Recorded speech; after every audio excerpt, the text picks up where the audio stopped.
Good morning, my dear student. Today we are going to discuss our next topic of unit number 2, that is the minimum variance Huffman coding. Previous lecture में हम लोगों ने discuss किया था Hopman coding के बारे में, उसके प्रोसीजर के बारे में, हाफमैन ट्री के बारे में और उसके थ्रू जनरेट होने वाले कोड्स के बारे में। एक उसी टाइप का दूसरे टाइप का एक हाफमैन कोडिंग अप्रोच है, that is called as a minimum variance Huffman coding. अब वो कैसे वर्कआउट है, क्या उसका एक्चुअली प्रोसीजर है and how it is differ from the Huffman coding, ये हम एक एग्जांपल के तौर पे इसे समझेंगे। जैसे कि यहाँ पर हमें गिवन है ये प्रीवियस एग्जांपल कि कैसे हम इसमें प्रोसीड करते हैं, तो मैं इसके बारे में थोड़ा सा पहले ब्रीफ बता देता हूँ मिनिमम वेरिएंस हाफमैन कोडिंग के बारे में। तो by performing a sorting procedure in a slightly different manner we could have found a different Huffman coding. In the first resort we could place, जैसे कि यहाँ पर हमें ये सिंबल के करस्पॉन्डिंग इनकी प्रोबेबिलिटीज गिवन हैं, और तो जो हमारे यहाँ पे फर्स्ट स्टेप में हम क्या करते हैं, मिनिमम जिनके प्रोबेबिलिटी हैं उन दो सिंबल की प्रोबेबिलिटी को हम कंबाइंड करके उसे असाइन कर देते हैं, और उसे हम इस तरीके से देखो यहाँ पर मेंशन कर देते हैं। जैसे 0.1 और 0.1 को मैंने कंबाइंड किया, 0.1 0.2 क्या हो गया 0.2, 0.1 इक्वल टू 0.2, तो 0.2 प्रीवियस E3 और E4 के लिए भी 0.2 है, तो मैंने उसे सबसे नीचे रखा है। जो अभी मर्ज होके आया है टोटल प्रोबेबिलिटी दोनों सिंबल्स की जिनकी की मिनिमम थी, तो वो मैंने कहाँ पे प्लेस करी है नेक्स्ट स्टेप के लिए, सबसे नीचे। अगर वो किसी और से मैच भी करती है तभी भी, बस केवल यही डिफरेंस है जो मिनिमम वेरिएंस हाफमैन कोडिंग में नहीं है। अगर मैं आपको half minimum variance Huffman coding का प्रोसीजर बताता हूं, तो देखो यहाँ पे 0.1 को मैंने कंबाइंड किया और मैंने कहाँ पे रखा है, ए3 और A1 की जो फ्रीक्वेंसी 0.2 थी उनमें सबसे मैंने उनसे ऊपर रखा है। अगर आप बैक ट्रैक करके मैं आपको दिखाता हूं, तो जो हमारा प्रोसीजर है यहाँ पे हम कहाँ रख रहे हैं, हम यहाँ पे ये नीचे रखते हैं टेबल में। ठीक है, तो बस ओनली यही एक डिफरेंस है, जैसे कि यहाँ पे लिखा हुआ भी है, when more than two symbols in a Huffman tree have the same probability, different merge orders produce different Huffman codes। तो इसको प्लेस करने के बेसिस से ही आप देख रहे होगे सेम प्रोसीजर फिर हमें आगे स्टेप पे भी यही फॉलो करना है। जैसे कि स्टेप नंबर 2 में हम 0.2 कंबाइंड कर रहे हैं, तो 0.2 कंबाइंड करके प्रोबेबिलिटी कितनी होगी 0.4। 0.4 ऑलरेडी क्या है, किसकी है, A2 सिंबल की भी 0.4 है, तो जो 0.4 अभी मर्ज होके आई है वो मैंने सबसे ऊपर रखी है।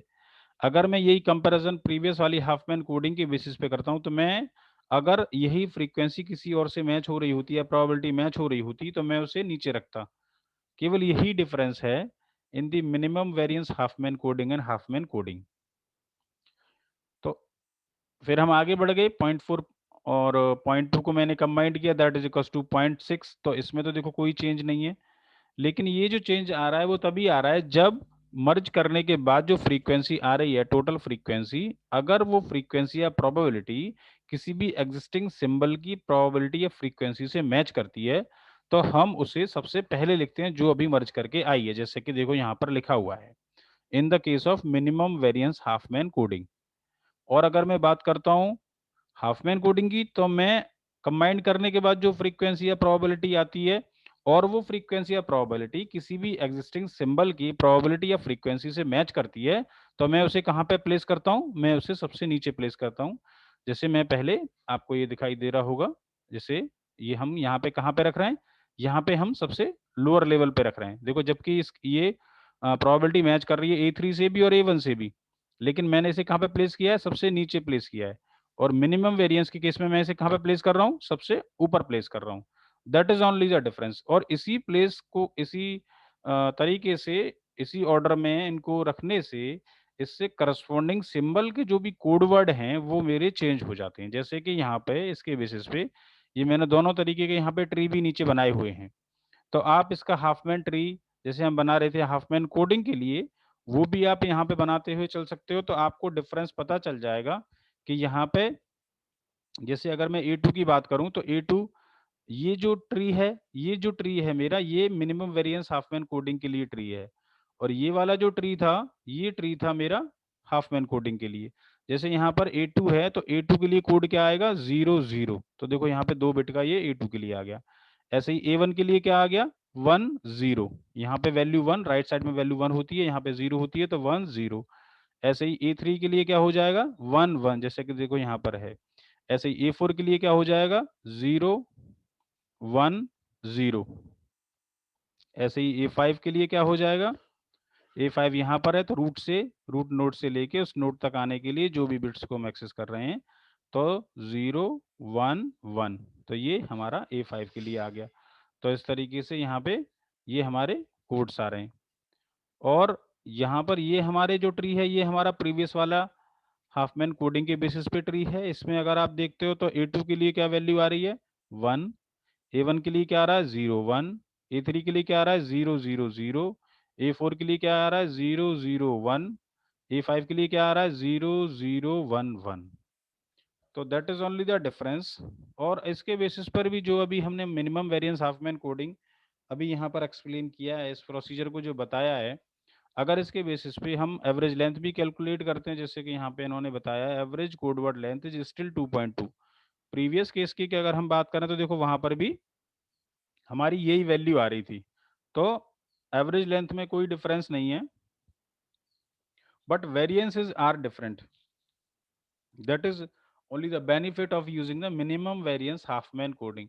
तो प्रोसीजर आपको समझ में आ गया होगा, क्या दोनों में प्रोसीजर है और हम इसको कैसे फॉलो कर रहे हैं। और ये तभी एप्लीकेबल होगा जब दो सिंबल की प्रोबेबिलिटी हमारी मैच करेगी।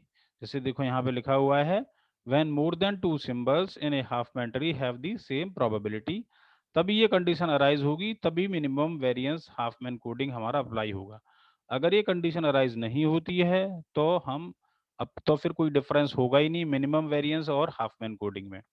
ये तभी एप्लीकेबल होगी जब सिंबल की प्रोबेबिलिटी जो आप मर्ज कर रहे हो वो किसी भी एग्जिस्टिंग सिंबल की प्रोबेबिलिटी से मैच करती है, तो हम उसे किस ऑर्डर में नेक्स्ट स्टेप के लिए प्लेस कर रहे हैं, that is only the difference in between minimum variance Huffman coding and Hopman coding. और इस तरीके से इनके करस्पॉन्डिंग कोड वर्ड आप आइडेंटिफाई कर सकते हो, पता कर सकते हो, और ट्री के जरिए भी दोनों में डिफरेंस आप बता सकते हो। जैसे कि यहाँ पे इन्होंने बताया है, variances are different, we prefer a code with smaller length variance. ठीक है, तो ये इसका अल्टीमेट बेनिफिट है of using the minimum variance Huffman coding.